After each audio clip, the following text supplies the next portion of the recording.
Senhores telespectadores, nos nossos programas eu tenho-lhes falado de figuras bastante notáveis da história portuguesa. Tenho falado de escritores, de poetas, de navegadores, de condes, de heróis, de soldados, de intelectuais, políticos. Bom, nunca falei naqueles que podem considerar-se os fundadores de Portugal. Tudo tem um princípio. Este país que nós hoje somos deve a sua formação à atividade, à ação e às atitudes tomadas por algumas grandes figuras que geralmente se não recordam. E eu achei que hoje devia falar-lhes nisso. Vou-lhes falar no conde Dom Henrique e na sua mulher, a condessa Dona Teresa. Eles, costumam dizer, o primeiro rei de Portugal foi Dom Afonso Henriques, claro que foi. Agora, os avós de Portugal, os homens a quem se deve a independência do condado, são fundamentalmente os pais de Dom Afonso Henriques. Eu vim a Braga, estou-lhes aqui a falar neste largo, que é o Largo da Sé, mas que tem chama-se o Largo de Dom Paio Mendes. Paio Mendes foi um dos grandes arcebispos de Braga. Aliás, era de uma família poderosíssima aqui, nestas terras de Portugal. Paio Mendes, era uma família de condes, e foi arcebispo de Braga. Portanto, o largo tem o nome de um grande arcebispo. Ao fundo veem a fachada da Sé, a mais antiga catedral portuguesa.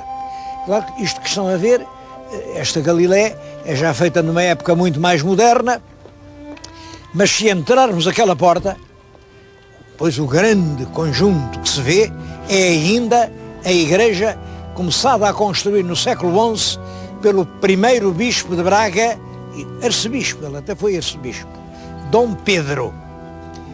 Vamos entrar para ver o que é realmente essa grande igreja e vamos depois falar do conde Dom Henrique e da condessa Dona Teresa.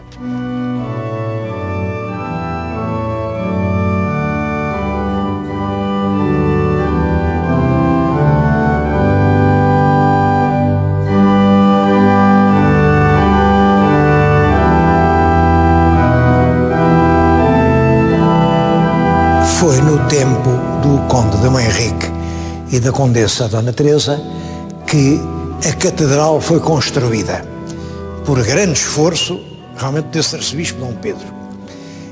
Depois foram fazendo à volta outras capelas, outras construções. Eu neste momento estou-lhes a falar numa capela feita já no século XIV, chamo-lhe a Capela dos Reis, e vim aqui porque é aqui que se encontram as sepulturas da rainha, a condessa rainha Dona Teresa, e do marido, o conde Dom Henrique. São os dois túmulos que estão agora a ver. São realmente eles, como eu disse, os avós de Portugal. Bom, eu agora queria falar-lhes de temas muito sérios, e o senhor telespectador, se não gosta de história, desliga o programa. Porque o que vou contar não é uma coisa fácil. O que se costuma dizer é muito simples. Realmente o imperador Afonso VI tinha uma filha, que era a Dona Teresa, arranjou-lhe um marido, que era o Dom Henrique, depois deu-lhes um condado, que era o condado portucalense, e depois o filho deles fez o condado independente e ficou o reino de Portugal. Devo dizer que isso é simples demais para ser verdade. A realidade é sempre muito mais complexa, muito mais.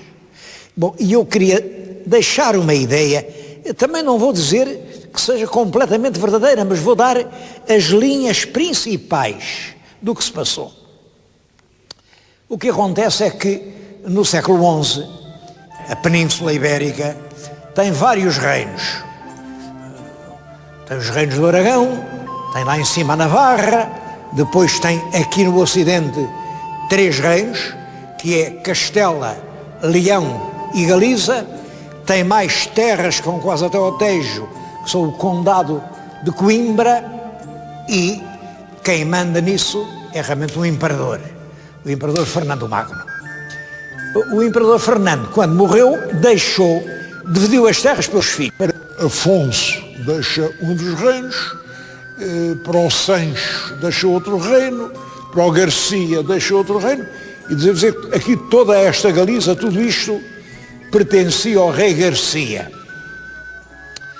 Bom, mas isto logo cria uma certa tensão, porque o Dom Afonso VI, Dom Afonso, não achava bem que os reinos se dividissem e, portanto, quer continuar com uma grande Ibéria, com uma península completa, e começa por derrotar o irmão Garcia. Depois há quem diga que matou, há quem diga que não matou o infante Dom Sancho, o rei Dom Sancho, seja como for, ficou ele o rei de tudo isto, e é esse rei Dom Afonso VI, que ele tem filhas, uma filha que casa com o conde Dom Raimundo, Dona Urraca, e é a Dona Urraca que é a sucessora do trono, ela é filha mais velha, herdar o trono do pai. Depois tinha uma outra filha, que não era filha do matrimónio, era filha fora de matrimónios, era uma verdadeira princesa, descendente, aliás, de família real, que era a Dona Teresa, e essa casou-a com um conde vindo lá de França, vindo da Borgonha, o conde Dom Henrique, e entregou-lhes o condado portucalense. Isso, até aí, foi assim que as coisas passaram. Simplesmente, nessa altura, não julguem que as coisas eram simples. Havia grandes tensões, grandes forças contraditórias que agitavam tudo isto. É claro que a primeira era a que opunha os cristãos aos mouros. Não julguem assim que era fácil, cristãos daqui, mouros de lá, não. Porque os mouros que estavam do lado da fronteira eram uns mouros já semi-civilizados, uns mouros, enfim, olha, até eram nossos aliados.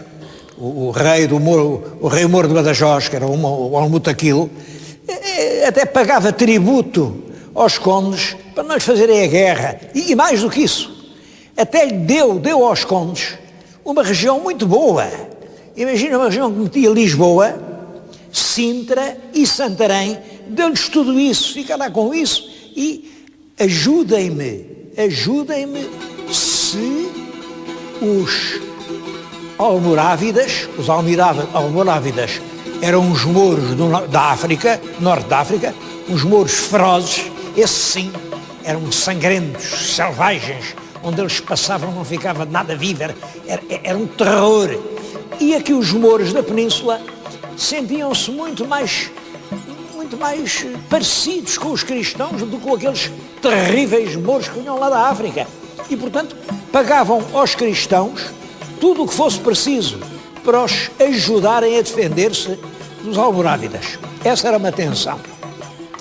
Mas havia outra tensão, num plano completamente diferente, mas muito importante, muito importante. É claro que aqui os reinos cristãos, mas eram cristãos à sua maneira. Era um cristianismo já... Bom, estavam a buscar o fim do mundo e já havia muitos desvios em relação ao rito gregoriano, ao rito de Roma, e estava-se quase a criar uma igreja diferente. Ora bem, é nessa altura que aparece a ordem de Cluny. Cluny é uma ordem poderosa, nascida na Borgonha. O grande chefe, o abade de Cluny, é o Santo Hugo, e o Santo Hugo é primo do conde Dom Henrique, como é primo do conde Dom Raimundo, e é um homem que tem uma influência enorme na Europa. É o Santo Hugo, vem à Península, e é ele quem luta para que esta igreja seja igual à Igreja Universal, à Igreja da Europa, e acabar com esses vestígios de moçarabismo, que já estava a meter coisas que não eram muito cristãs. Bom, e há a luta, portanto, da Igreja de Cluny, que é a Igreja ortodoxa, a Igreja como deve ser, contra estes costumes que aqui se estavam a meter. Bom, mas há sobretudo um facto de que os nossos historiadores não têm falado e que me parece que é o mais importante de todos. Mais importante de todos. Como sabem, os mouros chegaram à península, desembarcaram lá embaixo, no sul da península, na Batalha do Guadalete, no ano de 711. Pois bem, imediatamente, eles em 717, portanto 6 anos depois, já estavam aqui no norte da península, já eram senhores de Braga, já tinham chegado quase ao Cantábrico, apoderaram-se de tudo, praticamente sem luta. Não houve resistência nenhuma. Como é que isso se explica? Quando eles chegaram, aqui em Braga, havia uma igreja, uma catedral importante. E era importante porquê? Porque Braga era uma terra muito importante. Braga tinha sido a capital da antiga província da Galécia. Aqui, este ocidente peninsular, tinha 2 províncias. A Lusitânia, com a capital em Mérida, e a Galécia, com a capital em Braga. Pois bem, claro que a cabeça de uma grande província romana, a grande cidade de Braga Augusta, era uma importante cidade. E essa importante cidade, desde que o cristianismo foi admitido, no tempo do imperador Constantino, passou a ter uma grande catedral, havia aqui um culto muito importante, isso desde o século IV. E como é que se explica que, com a vinda dos mouros, tudo isso desaparece? O bispo de Braga, continua a haver bispo, mas foge para Lugo. Lugo é uma cidade galega, que fica muito mais para norte, e é uma cidade que tem umas grandes muralhas ainda do tempo romano, e aqui isto fica abandonado, fica sem bispo. Fica sem bispo, não julguem que é 1 ano nem 2, é mais de 200 anos. Porquê? Eu vejo todos os historiadores dizem, sim, realmente o bispo de Braga foi para Lugo, mas não dizem porquê. É claro, a minha hipótese, mas a minha hipótese baseada no que dizem as crónicas. Quando a gente lê, há, por exemplo, uma crónica realmente de Compostela, que é dessa época.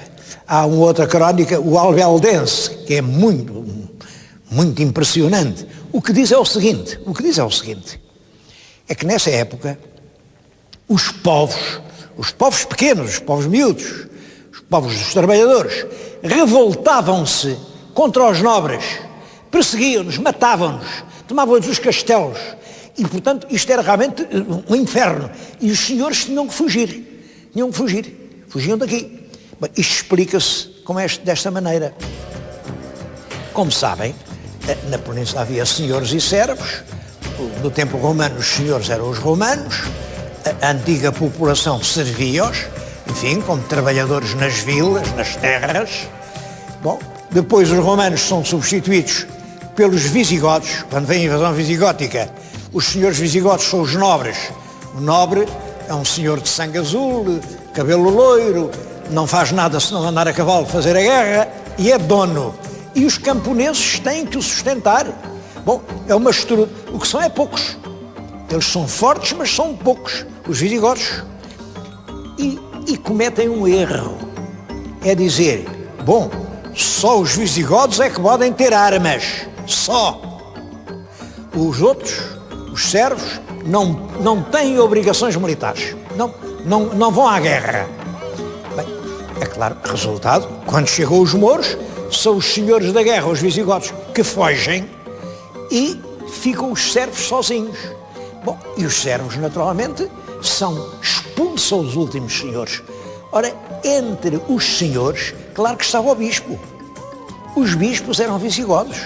E é por isso que eles fogem daqui e vão para Lugo. E isto está há mais de 200 anos sem ter aqui um bispo residente. É claro, dizem que isto estava deserto. Não, agora deserto, como é que uma terra destas pode estar deserta? Uma terra magnífica, uma terra com rios, uma terra com uma lavoura fácil. Não, isto estava ocupadíssimo. Não era por mouros, não. Era pelos descendentes dos antigos servos, nas suas aldeias miseráveis, continuavam a colher o seu pão, a fazer o seu vinho, a fazer, enfim, a sua lavoura, e a pagar tributo aos mouros. Não. Bom, e isso dura assim até ao século XI. É no século XI que realmente propõem ao conde Dom Henrique e à condessa Dona Teresa restaurar aqui uma sé. Isto tinha com certeza muita gente. Aliás, a gente hoje olha para o edifício construído, que é gigantesco. Isto implica muito dinheiro, muito trabalho, muita mão de obra, muita riqueza. E realmente eles fazem então uma grande sé, e passa a haver aqui bispos que são desde o início arcebispos que entendem, pois Braga era a capital da antiga Galécia, agora o bispo de Braga deve ser o chefe, o metropolita, como se dizia, de toda esta região da antiga Galiza. Bom, só que, como eles não tinham estado cá há muito tempo, nessa altura o bispo de Lugo disse, não, o bispado é aqui. Entretanto aparece Compostela. Compostela é muito importante por causa de uma peregrinação ao Santiago, ao túmulo, que se dizia que era do apóstolo Santiago, não sei de quem era, mas o bispo de Compostela tem imenso poder e há uma luta que dura séculos entre Braga e Compostela. Braga diz, a cabeça é aqui, a capital é aqui. Compostela e Lugo dizem, não é lá, é aqui. Entretanto, os castelhanos conquistam Toledo e aí aparece o bispo de Toledo a dizer, não, a capital dos reinos é Toledo. Portanto, o verdadeiro chefe, o primeiro primaz, é o bispo de Toledo. Esta luta dura séculos, até que o Papa lá conseguiu estabelecer a paz e dizer, bem, Toledo manda sobre um certo número de dioceses, Braga manda sobre outro número de dioceses, Compostela ou Lugo sobre outro número, e assim acabou essa luta. Mas é esse combate para afirmar que Braga é a cabeça das Espanhas, que é aqui, que é a verdadeira capital de toda esta região ocidental da península. É isso que está na base do pequeno reino que se vem a constituir pouco tempo depois, com os filhos destes dois príncipes que aqui estão sepultados.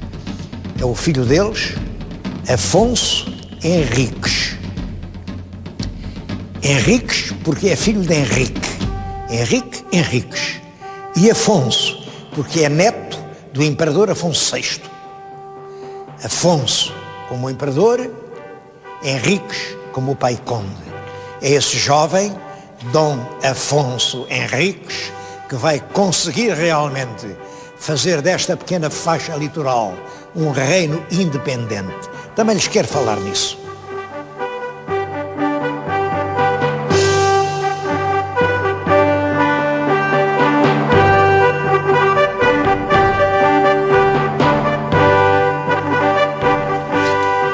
Mas, antes de falar de Dom Afonso Henriques, queria aqui dizer uma coisa. Eu há momentos falei nas grandes tensões que eram realmente cristãos contra mouros, eram o rito romano contra os ritos moçárabes, eram os senhores contra os servos, mas havia uma outra tensão muito forte. Eram os portucalenses contra os galegos.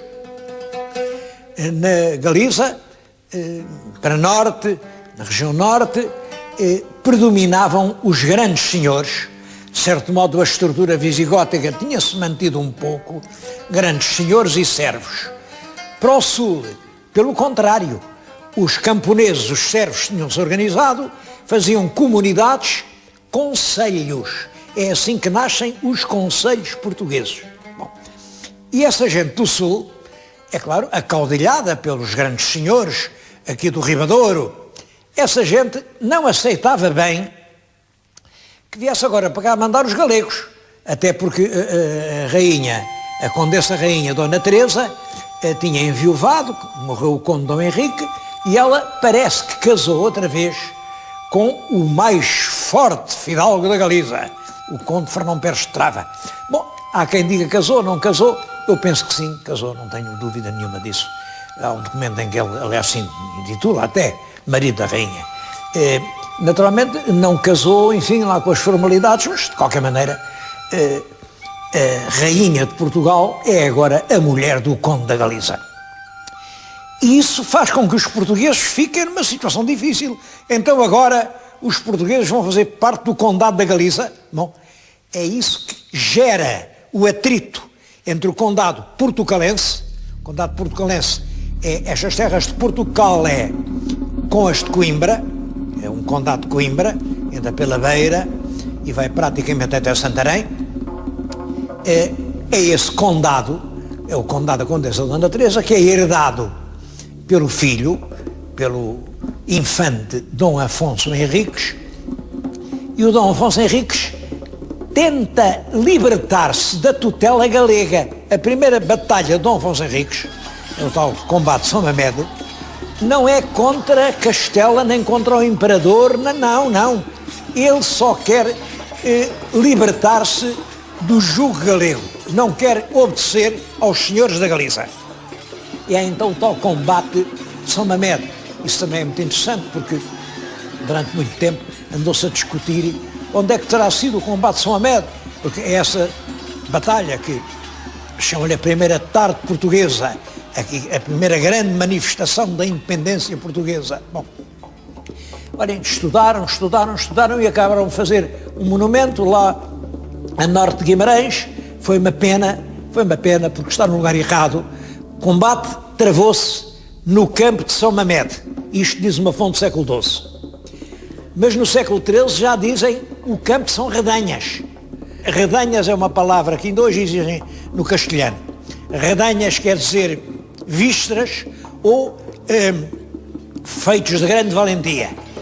No sítio onde se travou uma batalha, certamente houve feitos de valentia, chamavam agora aquilo Campo de São Redanhas. E no século XIV tornam a chamar-lhe Campo de São Redanhas. Onde seria o Campo de São Redanhas? Bom, e era isso que ninguém sabia. Ora, basta ler o Fernão Lopes na crónica de Dom João I, ele diz onde era o Campo de São Redanhas. Era a meia légua de Guimarães para quem vem do Porto.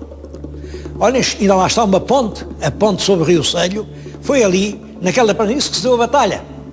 Pois bem, não há lá nada para comemorar isso, foi a primeira vitória portuguesa. E não há dúvida nenhuma se ali é que era o Campo de São Redanhas, sabemos por uma fonte do século XIV, é evidente que ali é que se deu a batalha. Essa batalha foi decisiva porque Dom Afonso Henriques liberta-se da autoridade da mãe, que era a condessa, enfim, e passa a intitular-se ele próprio senhor de um condado. Depois, como Dom Afonso Henriques era um homem realmente extremamente astuto e hábil, era um finíssimo político, ele soube dizer: eu agora sou vassalo do Papa, até lhe pago um tributo de 2 onças de ouro todos os anos. Ora bem, segundo a lei feudal, ninguém podia ter 2 senhores. Ainda hoje se diz, não se deve servir a 2 senhores. Apesar de haver muita gente que serve a 2 e até a 3. Hein? Eu conheço aí sujeitos que têm servido a tantos senhores que eu até... Bem, não percebo. Mas a velha lei portuguesa era esta: ninguém pode servir a 2 senhores. E o Dom Afonso Henriques, se uma vez que era vassalo do Papa, do sucessor de São Pedro, do Santo Padre, não podia ser também vassalo do primo, que era o rei de Leão e Castela, porque ninguém serve a 2 senhores. E é assim que ele consegue que Portugal fique independente do reino de Leão e Castela e transformá-lo num país independente. Eu vim falar-lhes nisto aqui num lugar privilegiado, que é o Museu da Catedral da Sé de Braga. É o mais importante museu de arte sacra que existe em Portugal. Eu, nesta altura, estou junto de uma vitrine com peças de marfim. Por exemplo, isto é uma das coisas mais maravilhosas que eu vi até hoje feitas em marfim. É uma coisa espantosa. Bom, mas o museu está cheio de tesouros de ourivesaria, de prata, de paramentos preciosos, de escultura, de pintura, de relíquias históricas, de talha preciosa, de peças arqueológicas. Olhem, até está aqui, parece uma coisa insignificante, uma pequena cruz de ferro. Foi naquela cruz que desembarcaram os primeiros portugueses no Brasil e foi a cruz que presidiu à primeira missa dita na terra de Santa Cruz. Que pena que este museu seja tão pouco visitado. Porquê é que as pessoas não vêm aos museus? Eu bem sei que cobra-se à entrada, pois claro, cobra-se uma pequena propina. Olhem, para visitar este museu todo, pagam-se 2 euros. E o museu geralmente está vazio. Para ir ao futebol, pagam 50 euros. E não há lugar nos estádios. O que é que isto quer dizer? Eu costumo dizer que bendito seja o país que tem o futuro nas suas mãos. Às vezes penso que Portugal tem o futuro não é nas mãos, é nos pés. Estamos a trocar os pés pelas mãos.